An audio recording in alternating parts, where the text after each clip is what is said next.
our channel. Please subscribe my channel. ಎಲ್ಲರಿಗೂ ನಮಸ್ಕಾರಗಳು ಮಕ್ಕಳೇ. ಈ ವಿಡಿಯೋದಲ್ಲಿ ನಾವು 4ನೇ ತರಗತಿಯ ಕನ್ನಡ ವಿಷಯದ ಭಾಗ 1ರಲ್ಲಿನ 2ನೇ ಪಾಠವಾದ ಬುದ್ಧಿವಂತ ರಾಮಕೃಷ್ಣ ಎಂಬ ಪಾಠದ ಪ್ರಶ್ನೋತ್ತರಗಳನ್ನು ತಿಳಿಯೋಣ. ಈ ಪಾಠವನ್ನು ಸಮಿತಿಯು ರಚನೆ ಮಾಡಿದೆ ಮಕ್ಕಳೇ. ಈ ಪಾಠವನ್ನು ಸ್ಪಷ್ಟವಾಗಿ ಓದಿ ಅರ್ಥ ಮಾಡ್ಕೊಳ್ಳಿ ಮಕ್ಕಳೇ. ತುಂಬ ಅರ್ಥಪೂರ್ಣವಾದ ಪಾಠವಾಗಿದೆ ಮಕ್ಕಳೇ. ಹಾಗಾದರೆ ಇವಾಗ ನಾವು ಈ ಪಾಠದ ಪ್ರಶ್ನೋತ್ತರಗಳನ್ನು ತಿಳಿಯೋಣ. ಅಭ್ಯಾಸದ ಪ್ರಶ್ನೆಗಳನ್ನು ನೋಡೋಣ ಮಕ್ಕಳೇ. ಮುಖ್ಯ ಪ್ರಶ್ನೆ, ಒಂದೊಂದು ವಾಕ್ಯದಲ್ಲಿ ಉತ್ತರ ಬರೆಯಿರಿ. ಮೊದಲ ಪ್ರಶ್ನೆಯನ್ನು ಗಮನಿಸಿ ಮಕ್ಕಳೇ. ಕೃಷ್ಣದೇವರಾಯನ ಆಸ್ಥಾನಕ್ಕೆ ಬಂದವರು ಯಾರು? ಉತ್ತರ, ಕೃಷ್ಣದೇವರಾಯನ ಆಸ್ಥಾನಕ್ಕೆ ಬಂದವರು ವಿದ್ಯಾಸಾಗರನೆಂಬ ಪಂಡಿತ. ಪ್ರಶ್ನೆ 2, ವಿದ್ಯಾಸಾಗರನು ಕೃಷ್ಣದೇವರಾಯನಿಗೆ ಹಾಕಿದ ಸವಾಲು ಯಾವುದು ಮಕ್ಕಳೇ? ಉತ್ತರ, ನಿಮ್ಮ ಆಸ್ಥಾನದ ಪಂಡಿತರೊಡನೆ ವಾದ ಮಾಡಲು ಬಂದಿದ್ದೇನೆ ಎಂದು ವಿದ್ಯಾಸಾಗರನು ಕೃಷ್ಣದೇವರಾಯನಿಗೆ ಸವಾಲು ಹಾಕಿದ. ಪ್ರಶ್ನೆ 3 ಮಕ್ಕಳೇ, ವಿದ್ಯಾಸಾಗರನೊಂದಿಗೆ ವಾದ ಮಾಡಲು ಒಪ್ಪಿಕೊಂಡವರು ಯಾರು ಮಕ್ಕಳೇ? ಉತ್ತರ, ವಿದ್ಯಾಸಾಗರನೊಂದಿಗೆ ತೆನಾಲಿ ರಾಮಕೃಷ್ಣನು ವಾದ ಮಾಡಲು ಒಪ್ಪಿಕೊಂಡನು. ಪ್ರಶ್ನೆ 4 ಗಮನಿಸಿ. ತೆನಾಲಿ ರಾಮಕೃಷ್ಣನು ವಾದಕ್ಕೆ ಯಾವ ಗ್ರಂಥವನ್ನು ಆರಿಸಿಕೊಂಡನು ಮಕ್ಕಳೇ? ಉತ್ತರ, ತೆನಾಲಿ ರಾಮಕೃಷ್ಣನು ವಾದಕ್ಕೆ ತಿಲಕಾಷ್ಟಮಹಿಷ ಬಂಧನ ಗ್ರಂಥವನ್ನು ಆರಿಸಿಕೊಂಡನು. ಅರ್ಥ ಆಯ್ತಲ್ವ ಮಕ್ಕಳೇ? ಆ ಮುಖ್ಯ ಪ್ರಶ್ನೆಯನ್ನು ಗಮನಿಸಿ 2-3 ವಾಕ್ಯಗಳಲ್ಲಿ ಉತ್ತರ ಬರೆಯಿರಿ. ಪ್ರಶ್ನೆ, ವಿದ್ಯಾಸಾಗರನು ಕೃಷ್ಣದೇವರಾಯನ ಆಸ್ಥಾನಕ್ಕೆ ಏಕೆ ಬಂದನು? ಉತ್ತರ, ವಿದ್ಯಾಸಾಗರನು ಮಹಾನ್ ಪಂಡಿತ. ಇವನ ಖ್ಯಾತಿ ಎಲ್ಲೆಡೆ ಹರಡಿತ್ತು. ಸಂಸ್ಕೃತದಲ್ಲಿ ಇವನು ಮಹಾನ್ ಮೇಧಾವಿಯಾಗಿದ್ದನು. ಹಾಗಾಗಿ ಕೃಷ್ಣದೇವರಾಯನ ಆಸ್ಥಾನದ ಪಂಡಿತರೊಡನೆ ವಾದ ಮಾಡಲು ವಿದ್ಯಾಸಾಗರನು ಬಂದನು. ಪ್ರಶ್ನೆ 2, ವಿದ್ಯಾಸಾಗರನ ಮುಖ ಏಕೆ ಅರಳಿತು ಮಕ್ಕಳೇ? ಉತ್ತರ, ವಿದ್ಯಾಸಾಗರನ ಜೊತೆ ವಾದ ಮಾಡಲು ಕೃಷ್ಣದೇವರಾಯನ ಆಸ್ಥಾನದ ಯಾವ ಒಬ್ಬ ಪಂಡಿತನೂ ಮುಂದೆ ಬರಲಿಲ್ಲ. ಆಗ ಸ್ವಲ್ಪ ಸಮಯದ ನಂತರ ತೆನಾಲಿ ರಾಮನು ವಾದ ಮಾಡಲು ಮುಂದೆ ಬಂದದ್ದನ್ನು ನೋಡಿ ವಿದ್ಯಾಸಾಗರನ ಮುಖ ಅರಳಿತು. ಪ್ರಶ್ನೆ 3 ಗಮನಿಸಿ ಮಕ್ಕಳೇ. ತಿಲಕಾಷ್ಟಮಹಿಷ ಬಂಧನ ಎಂದರೇನು? ಉತ್ತರ, ತಿಲಕಾಷ್ಟ ಎಂದರೆ ಎಳ್ಳಿನ ಕಡ್ಡಿಗಳು. ಮಹಿಷ ಬಂಧನ ಎಂದರೆ ಎಮ್ಮೆ ಕಟ್ಟುವ ಹಗ್ಗ. ಅಂದರೆ ಒಂದಷ್ಟು ಕಟ್ಟಿಗೆಗಳನ್ನು ಒಂದು ಹಗ್ಗದಿಂದ ಕಟ್ಟಲಾಗಿದ್ದ ಕಟ್ಟು. ಇದೇ ತಿಲಕಾಷ್ಟ ಮಹಿಷ ಬಂಧನ. ಅರ್ಥ ಆಯ್ತಲ್ವ ಮಕ್ಕಳೇ? ಈ ಮುಖ್ಯ ಪ್ರಶ್ನೆಯನ್ನು ಗಮನಿಸಿ.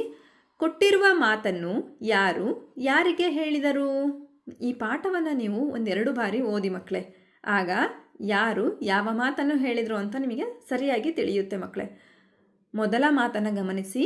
ಈ ವಿಷಯ ಮೊದಲೇ ತಿಳಿದಿದ್ದರೆ ನಾನು ಇಲ್ಲಿಗೆ ಬರುತ್ತಲೇ ಇರಲಿಲ್ಲ. ಈ ಮಾತನ್ನು ಯಾರು ಯಾರಿಗೆ ಹೇಳ್ತಾರೆ ಮಕ್ಕಳೇ? ನೋಡಿ, ಯಾರು ಹೇಳ್ತಾರೆ? ಈ ಮಾತನ್ನು ವಿದ್ಯಾಸಾಗರನು ಹೇಳಿದನು. ಯಾರಿಗೆ ಹೇಳ್ತಾನೆ? ಆಸ್ಥಾನದ ಪಂಡಿತರಿಗೆ ಹೇಳ್ತಾನೆ ಅಲ್ವಾ? ನಂತರ 2ನೇ ಮಾತನ್ನು ಗಮನಿಸಿ. ಯಾವುದನ್ನು ಬೇಕಾದರೂ ಆರಿಸಿಕೊಳ್ಳಿ. ಯಾರು ಹೇಳ್ತಾರೆ ಮಕ್ಕಳೇ? ಈ ಮಾತನ್ನು ವಿದ್ಯಾಸಾಗರನು ಹೇಳಿದನು. ಯಾರಿಗೆ ಹೇಳ್ತಾನೆ ಮಕ್ಕಳೇ? ತೆನಾಲಿ ರಾಮಕೃಷ್ಣನಿಗೆ ಹೇಳಿದನು. ನಂತರ 3ನೇ ಮಾತನ್ನು ಗಮನಿಸಿ. ಇದು ನಮ್ಮೂರಿನ ದನ ಕಾಯುವ ಹುಡುಗರಿಗೂ ಗೊತ್ತು. ಯಾರು ಹೇಳ್ತಾರೆ ಮಕ್ಕಳೇ ಈ ಮಾತನ್ನು? ಈ ಮಾತನ್ನು ತೆನಾಲಿ ರಾಮಕೃಷ್ಣನು ಹೇಳಿದನು. ಯಾರಿಗೆ ಹೇಳ್ತಾನೆ? ವಿದ್ಯಾಸಾಗರನಿಗೆ ಹೇಳಿದನು. ನಂತರ 4ನೇ ಮಾತನ್ನು ಗಮನಿಸಿ. ಮಹಾಪ್ರಭು, ಏಕೋ ನನ್ನ ದೇಹಾರೋಗ್ಯ ಸರಿಯಿಲ್ಲ. ಈ ಮಾತನ್ನು ಯಾರು ಹೇಳ್ತಾರೆ? ಈ ಮಾತನ್ನು ವಿದ್ಯಾಸಾಗರ ಹೇಳಿದನು. ಯಾರಿಗೆ ಹೇಳ್ತಾನೆ ಮಕ್ಕಳೇ? ಕೃಷ್ಣದೇವರಾಯನಿಗೆ ಹೇಳಿದನು.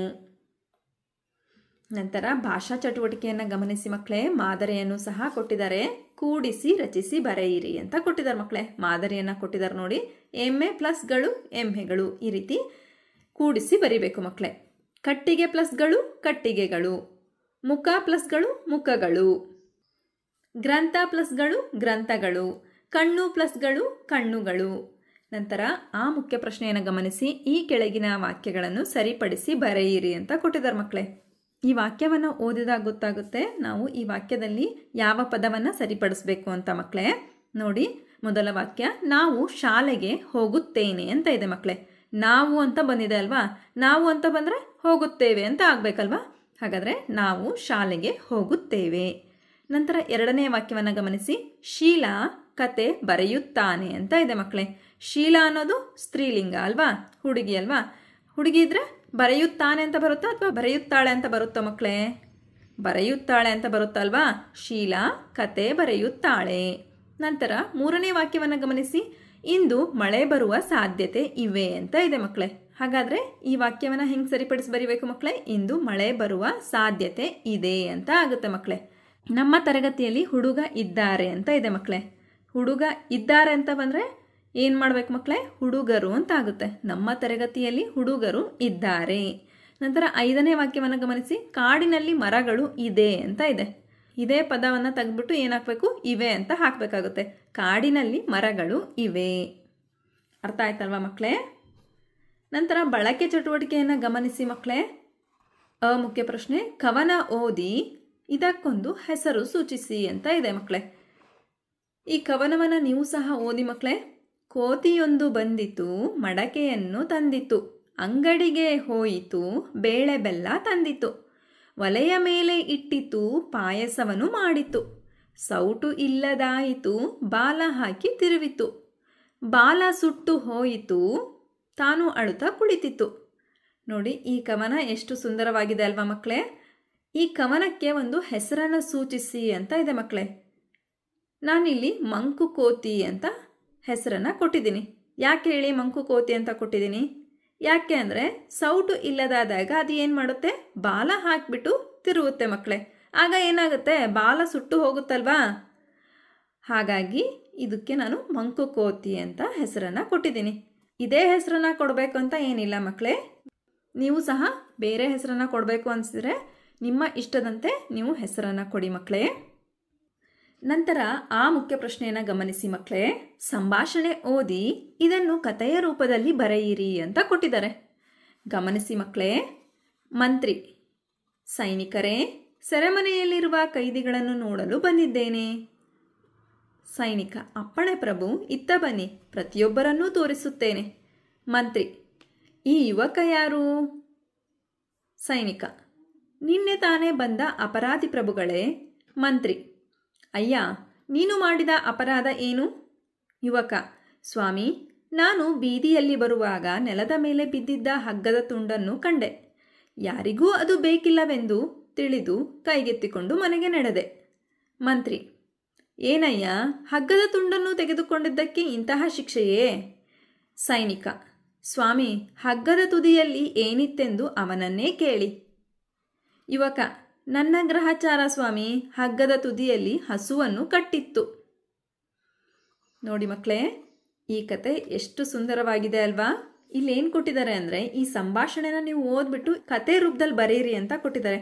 ಈ ಕತೆ ಎಷ್ಟು ಅರ್ಥಪೂರ್ಣವಾಗಿದೆ ಅಂದರೆ ನಾವು ಎಷ್ಟು ಜಾಗೃತವಾಗಿರಬೇಕು ಅನ್ನೋದನ್ನು ನಾವು ಕಲಿತೀವಿ. ಹಾಗಾದರೆ ನೋಡಿ, ಕಥೆಯ ರೂಪದಲ್ಲಿ. ಒಂದು ದಿನ ರಾಜ್ಯದ ಮಂತ್ರಿಯು ಸೆರೆಮನೆಯಲ್ಲಿರುವ ಕೈದಿಗಳನ್ನು ನೋಡಲು ಬರುತ್ತಾನೆ. ಸೈನಿಕ ಮಂತ್ರಿಯನ್ನು ಬರಮಾಡಿಕೊಂಡನು. ಪ್ರತಿಯೊಬ್ಬ ಕೈದಿಯನ್ನು ತೋರಿಸುತ್ತೇನೆ ಪ್ರಭುಗಳೇ ಎನ್ನುತ್ತಾನೆ. ಅಲ್ಲಿ ಒಬ್ಬ ಯುವಕ ಕೈದಿಯನ್ನು ನೋಡಿ, ನೀನು ಮಾಡಿದ ಅಪರಾಧ ಏನು ಎಂದು ಮಂತ್ರಿ ಕೇಳುತ್ತಾನೆ. ಆಗ ಆ ಕೈದಿ ಯುವಕ, ಸ್ವಾಮಿ, ನಾನು ಬೀದಿಯಲ್ಲಿ ಬರುವಾಗ ನೆಲದ ಮೇಲೆ ಬಿದ್ದಿದ್ದ ಹಗ್ಗದ ತುಂಡನ್ನು ಕಂಡೆ. ಅದು ಯಾರಿಗೂ ಬೇಕಿಲ್ಲವೆಂದು ತಿಳಿದು ತೆಗೆದುಕೊಂಡೆ. ಅದಕ್ಕೆ ಇಂತಹ ಶಿಕ್ಷೆಯೇ ಎನ್ನುವನು.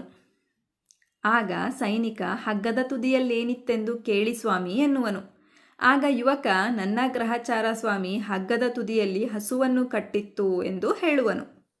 ಆ ಯುವಕ ಕೇವಲ ಹಗ್ಗ ಬಿದ್ದಿದೆ ಅಂತ ಆ ಹಗ್ಗವನ್ನು ತೆಗೆದುಕೊಂಡು ಮನೆಗೆ ಹೋಗ್ತಾನೆ ಮಕ್ಕಳೇ. ಆದರೆ ಆ ಹಗ್ಗದ ತುದಿಯಲ್ಲಿ ಹಸುವನ್ನು ಕಟ್ಟಿರೋದನ್ನ ನೋಡಿರೋದೇ ಇಲ್ಲ. ಆದರೆ ಆ ಯುವಕ ತಿಳಿದು ಈ ತಪ್ಪನ್ನು ಮಾಡಿರೋದಿಲ್ಲ ಮಕ್ಕಳೇ. ಆ ಯುವಕ ತಿಳಿಯದೇ ಈ ತಪ್ಪನ್ನು ಮಾಡಿರ್ತಾನೆ ಮಕ್ಕಳೇ. ಆದರೆ ಶಿಕ್ಷೆ ಅನುಭವಿಸೋದಂತೂ ನಿಜ ಅಲ್ವಾ ಮಕ್ಕಳೇ? ಈ ಕಥೆಯನ್ನು ಕೇಳಿದಾಗ ನಾವು ಎಷ್ಟು ಜಾಗೃತರಾಗಿರಬೇಕು ಅನ್ನೋದನ್ನು ನಾವು ಕಲಿತೀವಿ ಮಕ್ಕಳೇ. ಯಾವುದೇ ಕೆಲಸವನ್ನು ಮಾಡಬೇಕಂದ್ರೂ ನಾವು ಜಾಗೃತವಾಗಿ ಕೆಲಸವನ್ನು ಮಾಡಬೇಕು. ನಂತರ ಈ ಮುಖ್ಯ ಪ್ರಶ್ನೆ. ಪತ್ರಿಕೆಗಳಲ್ಲಿ ಬರುವ ಮಕ್ಕಳ ವಿಭಾಗದಿಂದ ಕಥೆಗಳನ್ನು ಸಂಗ್ರಹಿಸಿ ತರಗತಿಯಲ್ಲಿ ಶಿಕ್ಷಕರ ಸಹಾಯದಿಂದ ಓದಿ ಅಂತ ಕೊಟ್ಟಿದ್ದಾರೆ ಮಕ್ಕಳೇ. ಪ್ರತಿದಿನ ನೀವು ಸಹ ದಿನಪತ್ರಿಕೆಯನ್ನು ಓದಬೇಕು ಮಕ್ಕಳೇ. ಪತ್ರಿಕೆಗಳಲ್ಲಿ ಬರುವ ಮಕ್ಕಳ ವಿಭಾಗದಿಂದ ಕಥೆಗಳನ್ನು ಸಂಗ್ರಹಿಸಿಬಿಟ್ಟು ಶಿಕ್ಷಕರ ಸಹಾಯದಿಂದ ನೀವು ಸಹ ಓದಿ ಮಕ್ಕಳೇ. ಹಾಗಾದರೆ ಮಕ್ಕಳೇ, ಈ ಪಾಠದಲ್ಲಿ ಬಂದಿರತಕ್ಕಂತಹ ಎಲ್ಲ ಪ್ರಶ್ನೆಗಳಿಗೆ ನಿಮಗೆ ಉತ್ತರ ಲಭಿಸಿದೆ ಅಂತ ನಾನು ಭಾವಿಸ್ತಾ ಇದ್ದೀನಿ. ಧನ್ಯವಾದಗಳು ಮಕ್ಕಳೇ. ನಮ್ಮ ವಿಡಿಯೋ ಇಷ್ಟವಾದಲ್ಲಿ ಪ್ಲೀಸ್ ಸಬ್ಸ್ಕ್ರೈಬ್ ಮಾಡಿ, ಲೈಕ್ ಮಾಡಿ, ಶೇರ್ ಮಾಡಿ, ಪ್ರೋತ್ಸಾಹಿಸಿ.